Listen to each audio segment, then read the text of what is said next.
भीष्म पितामह जी sir की सैया पर लेटे हुए भगवान के आने की प्रतीक्षा कर रहे हैं। कुछ लोग कहते हैं भीष्म पितामह जी दो लोगों की प्रतीक्षा कर रहे हैं, एक कन्हैया की और दूसरी प्रतीक्षा है सूर्य नारायण की। क्यों? सूर्य नारायण दक्षिणायन से उत्तरायण जाएं, क्योंकि हमारे आपके यहाँ की एक कहावत है गांव की कि सूर्य भगवान दक्षिणायन है तब जिनकी मृत्यु होगी उन्हें नरक जाना पड़ेगा, और सूर्य भगवान उत्तरायण होंगे तब जिनकी मृत्यु होगी उनको भगवान का धाम मिलता है। जितने लोग यहाँ बैठे जब बताओ, सब समझदार पढ़े लिखे लोग दिख रहे हैं, कोई अनपढ़ गंवार यहाँ नहीं बैठा है। जरा विचार करिए कि क्या ये बात कहां तक सत्य आप मानेंगे। 6 महीने सूर्य भगवान दक्षिणायन होते हैं। कितने ऐसे महापुरुषों को मैं आपको बताऊं कि उनकी मृत्यु सूर्य भगवान के दक्षिणायन के वक्त हुई है। तो जो महापुरुष हैं, संत हैं, महात्मा हैं, सिद्ध हैं, और उनकी मृत्यु सूर्य दक्षिणायन में होगी तो क्या नरक जाएंगे? और कितने आताताई, दुष्टात्मा, पापी, राक्षस प्रवृत्ति के लोगों की मृत्यु सूर्य उत्तरायण में हो जाती है। और कोई दुष्टात्मा की मृत्यु सूर्य उत्तरायण में हो गई तो क्या उसको भगवान का धाम मिलेगा? सजनों, सूर्य उत्तरायण और सूर्य दक्षिणायन का मतलब आज तक समझ नहीं पाए लोग, अर्थ का अनर्थ करते रहे। यहाँ सूर्य उत्तरायण का मतलब सूर्य भगवान से नहीं है। आप यहाँ से जाने के बाद अमरकोश ग्रंथ जाकर के पढ़ लेना। तो सूर्य का एक अर्थ है भगवान की भक्ति। भगवान की भक्ति की 2 अवस्था होती है। पहली अवस्था का नाम है उत्तरावस्था और दूसरी अवस्था का नाम है दक्षिणावस्था।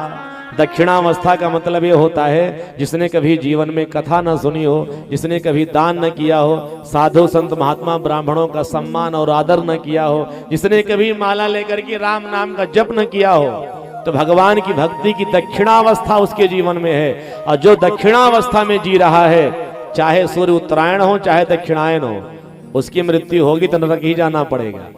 और सूर्य उत्तरायण का मतलब होता है भगवान की भक्ति की उत्तरावस्था।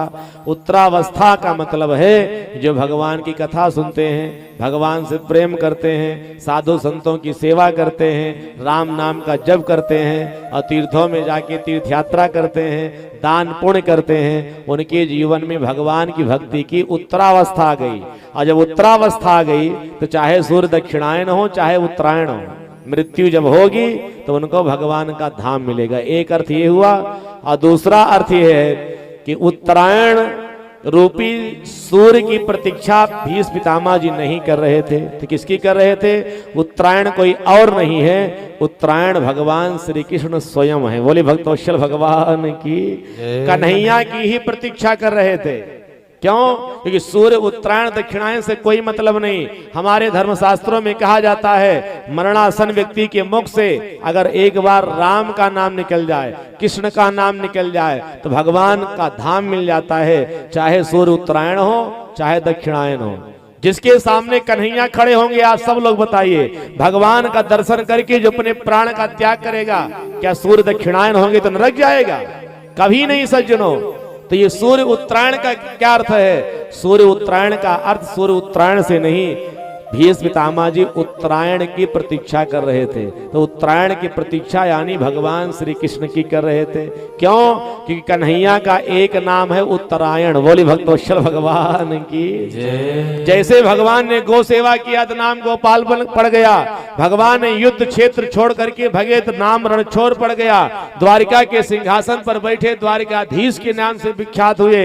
और यही नहीं, कंस जैसे दैत्य का भगवान ने वध किया तो कंस मर्दन नाम पड़ गया। उसी तरह से भगवान श्री कृष्ण का एक नाम उत्तरायण हो गया। कब?